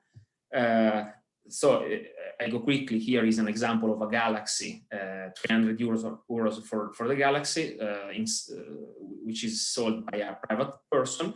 We added a button, buy it now. So we have a show phone, reply email, like many other classifieds, and we added a buy it now option. If the user decides to buy it now, this is the process. Very simple. Our user, there is the show price calculation where it's a fix plus a variable component based on the price of the good. The user, the buyer, fills in the shipment info and proceeds to payment. So very, very simple, like it was in e-commerce. What happens later? After the payment is done, the platform keeps it on hold. Okay, so the buyer pays, the payment goes on hold. In the meantime, Bakeca, thanks to a partnership that we signed with the local agents, local certification agents, gets in contact with the seller and plans a physical pickup of the object. So we receive the payment, the agent calls the seller, and they plan to meet and physical check and pick up the object. Step number 3, the local certification agent meets the seller, verifies the quality of the object. So there is a very detailed checklist which is tailored on the goods sold. So for example, if the goods sold is a mobile phone, the checklist includes, for example, the screen is in good conditions, the mobile phones which is on, and etc. If the good is a T-shirt, the quality check verifies whether the size is the same as written in the ad, if the color is the same, if the conditions are as described in the option. So the quality check. If the quality check is okay, the local agent pays the seller. At the moment, the seller can choose between cash or other payment methods, can be paid by money, by bank transfer, by credit card.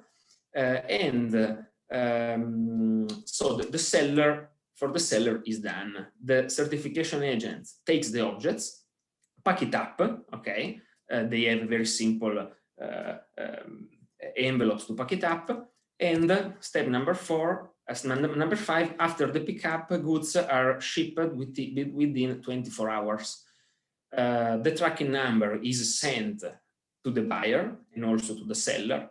And good is delivered, this mainly by the postal players, which is of course the cheaper solutions compared to express couriers. So this is how we, very concretely, how we introduced a new feature, to move from a simple advertising business model to a more transactional business model. At this point, is still in the pilot phase. So we launched this new service during the first lockdown. So it's already a few months that it's online. Which are the pros and cons? Okay, so if I have to also deliver some lesson learned, some best practices or not best practices, I've done these considerations. So the pros are definitely that by introducing the new feature of payment, packaging and delivery, pickup and delivery, you remove all the main frictions for the buy and sell category. If you also add fraud certification for used goods, definitely you remove the main frictions for this type of goods. Positive feedback from the users. We saw an increase of traffic. We also see a reduction of frauds, because every fraud,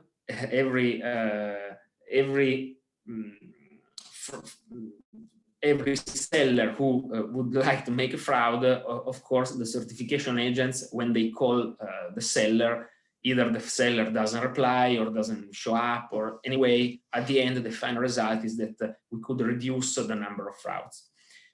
Another pro is that, as I mentioned before, the certification service is outsourced. So we have not bearing the fixed cost of the physical network of the local agents. Of course, this is also some cons we'll describe in a second. And as a last, so basically the risk, the financial risk for us is quite low, because we have a very limited investment for the providing the service. And last, transaction fees.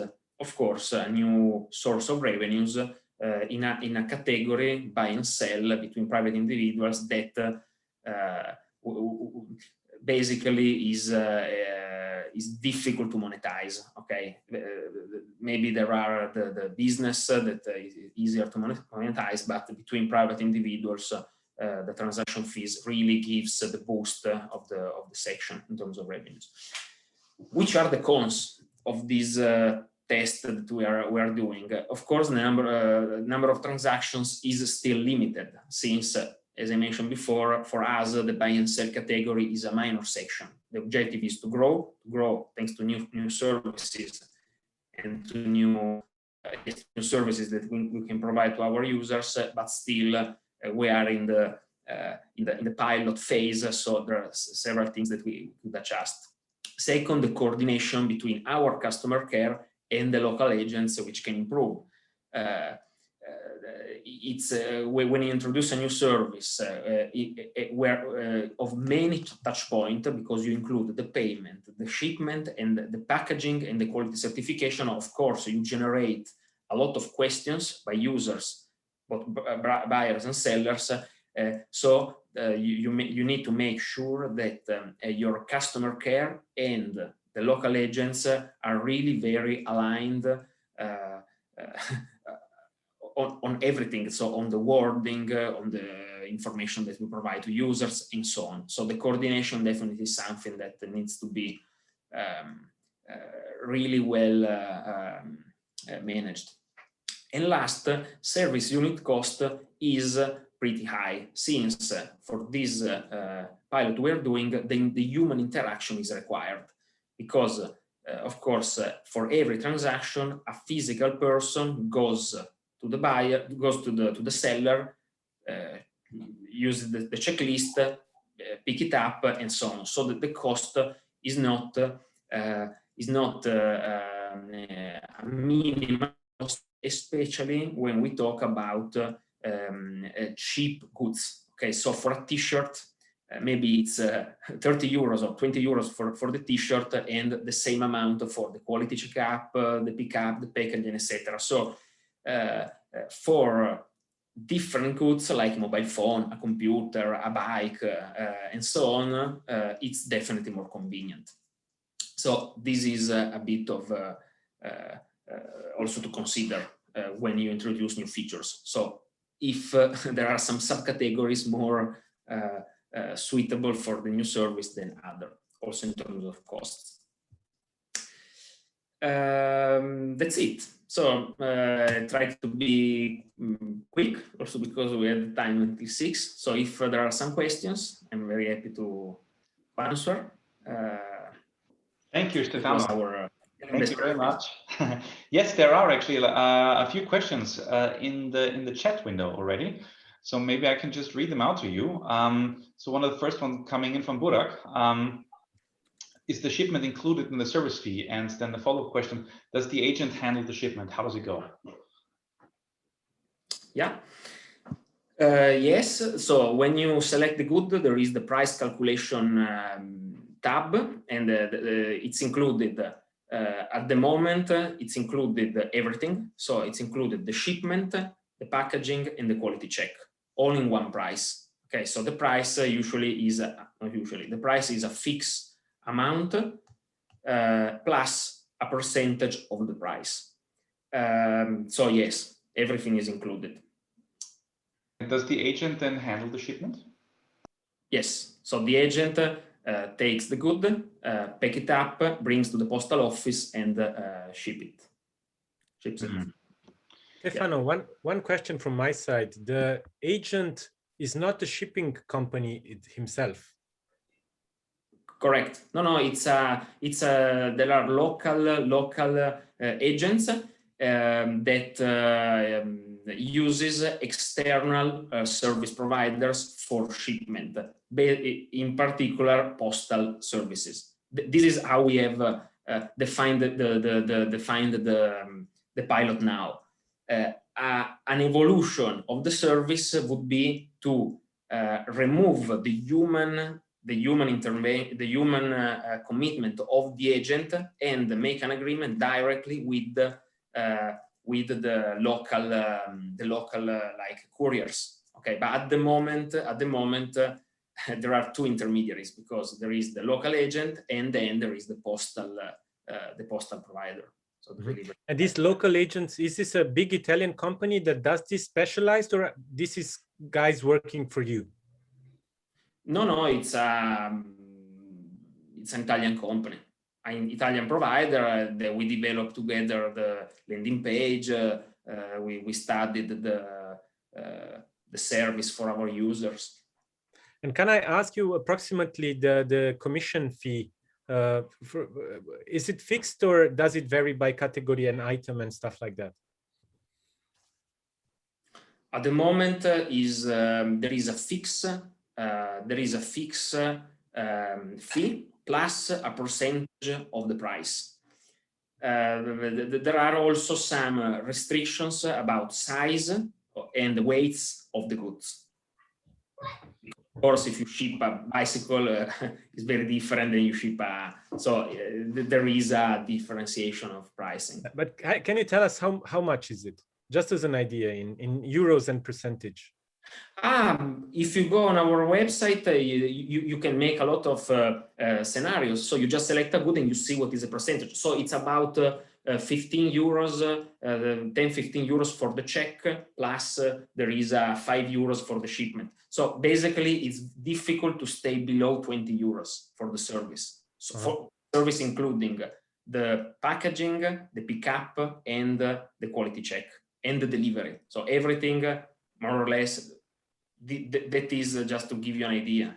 Yeah, so if I ship a phone that's 200 euros or something that's 100 euros, it's still going to be around 15-20 euros?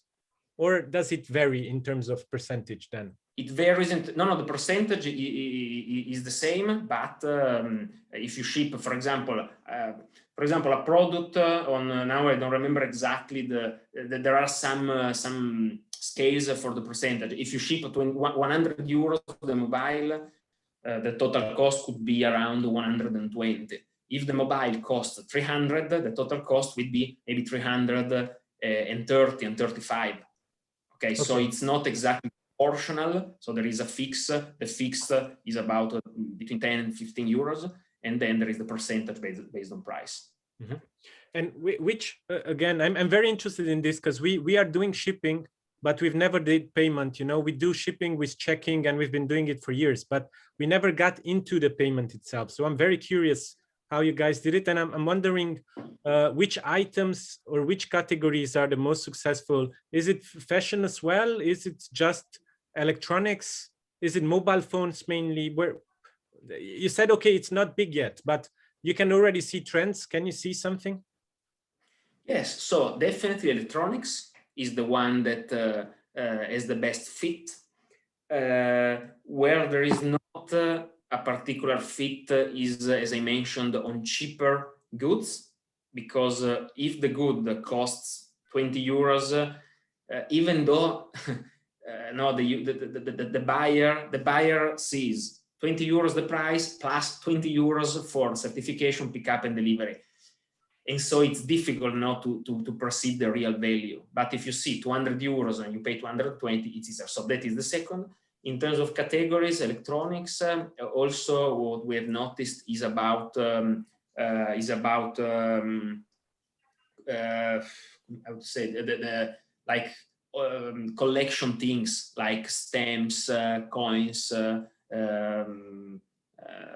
all the stuff that maybe particular, or like the old radio, which is historical pieces of something like that. That maybe the certification agents could check if the status is okay. Yeah, then it's very mixed. It's very mixed, but I would say that the logic is more related to the price. So the higher the price, the more value, the more appreciated is the service. Sorry, so is it possible to use your payment system without the quality check, or is it just reserved for the whole? And how to turn it on? At the moment, it's not possible, but since the feedback, so given the feedback that we received from our users, this is something that we are considering introducing. So we are considering splitting the service between the complete service, okay, including everything, versus like a cheaper service, including only the payment or only the delivery to reduce the costs, of course, in the service. Now the guys here from TrustUp, they implement payments together with the shipping and tracking system, and they also operate on real estate and cars. And I'm wondering, how do you see this changing now during the pandemic? Because the real estate market has been changing a lot in the recent months. And are you planning to enter transactions also in real estate? At the moment, we are not planning to enter transaction into real estate and motors. Actually, on motors, we tried a little bit on A/B testing, okay, just to see whether there was interest. And at least at the moment, given our volumes, we didn't see particular interest or trust for cars. Okay, but of course, I would say that as Bakeca.it, we are not focused on cars. So it may be that other websites more vertical could leverage the transaction on cars. maybe the Italian market, maybe it also varies by the market. So Italian market maybe is still a bit too early for the transaction in cars, so it's bigger amount. Maybe other markets are more mature for that. For housing, at the moment, no, we're not considering, but of course it could be an extension of the service, for example, for holidays. So maybe not, I would say not for houses to buy, at least, of course, that would be a completely different model. For rent, probably, also depends on the countries. At least I could say about Italy, it's something that I see for holidays rents. Maybe if, like a little bit in competition with Airbnb, just to give an example, not for long time rent.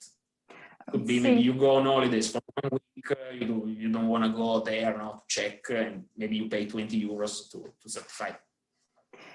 Yeah, see, there's fraud prevention in sense. For example, I can publish an ad of a beautiful house that you would like to rent out for the weekend. I can take the deposit and disappear, right? So that would be the fraud prevention for those kinds of listings. Yeah.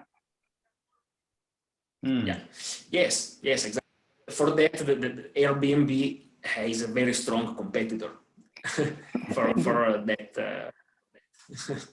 So Stefano, we have a couple more questions in the chat, and I'll try to wrap some of them up together. And please, guys, forgive me for doing so. But I think some of the questions are kind of circling around, you know, transaction numbers and rate of success and basically conversion rates. So I don't know if you're comfortable to share that with us, but I guess it's all about you know, the audience understanding of what kind of a pickup rate you have and how you see that developing further.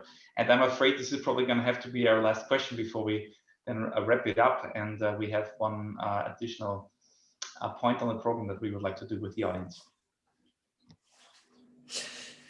Okay, so in terms of to give some figures, we started really few months ago. So in terms of overall figures, so we have really done few thousands transactions, like not huge number at the moment. In terms of pickup rate, what do you mean exactly? Like so basically conversion rate. So, but I think you already gave the answer. Well, what is the trend? Do you see it strongly growing or moderate, or how's it going? Is this going to be a business of the future for you guys? And we are trying to understand with the pilot. So if I would say it could grow a lot, it could grow this segment because the consumer to consumer is not intermediated. So there are no websites that at least at the moment really intermediate the consumer to consumer everything like payment, shipment, packaging. What I see, as I mentioned, is really dependent on the price, I think, because if we could find some way to reduce the cost of this service between private individuals, then yes, I see a very good potential. The barrier that we noticed and that we have experienced now is really the price, because if there were like if one of the two counterparts would be was a business, would be easier, okay? Because maybe you organize a fixed pickup with a courier. Every 3 days, the fixed pickup goes there, takes maybe 3 or 4 different consignments, and so the unit cost for the consignment, the cost of the pickup goes down, okay? Because then you pick it up maybe 3 or 4 things. On a consumer to consumer basis, the unit cost is very critical.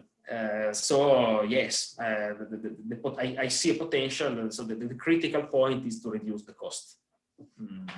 Understood. So Stefano, thank you very much for a brilliant presentation this afternoon. Thank you very much that you were, you know, as you said it, very concrete and on the spot and sharing in the details. I think this is super useful. And I think that there are a lot of you know, people out there sitting in the audience today who are actually working on similar projects and who are trying to build these transactional models going forward. So super interesting. Thank you very much for this very concrete insight, and hope to have you back soon. All right, and then as for thank you. thank you. As for the end of today, and I'm trying to kind of not let us run over too much for today. We actually had planned to open up the floor to let you guys discuss even more. Unfortunately, we don't have more time today. I hope we can fit in some more tomorrow. But before you guys run away, we would at least like to ask you to participate in a quick poll, because obviously we're also wondering how to deal with coming back to physical conferences, and whether we should dare to actually organize a physical conference already in Q4 in this year. And for this reason, we would like to ask you to now participate in this poll. And Jed is right now, as we speak, sending out a pop-up window to you, asking you a very, very simple question, which is, would you join a physical event in Q4? And you only have the choice, yes, I can't wait, or no, I don't think it's safe just yet. So please be so kind and answer really quick, and we will be sharing the result with you in a second. So it's going to come back to us as soon as all of you guys have entered your answer. So and keep in mind, we're thinking October, November-ish. Right. We're not sure about the location just yet. We are wondering, we're still trying to figure it out. It's definitely going to be in Europe, that's for sure. But other than that, we're still, really wondering what it's going to be like. So Jeddah, do we already have a result, or are we still waiting for the numbers to fly in? There it is. Okay.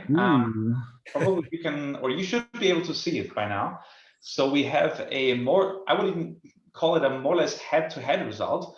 So it's 60% of you, it's a majority, of course, say yes. But still there are 40% who say no. So I think it's, it's probably too early to really tell. But at the same time, we're taking that as a clear message of you guys, of at least 60% of this audience today, to at least consider that option very seriously. And we are, and we will.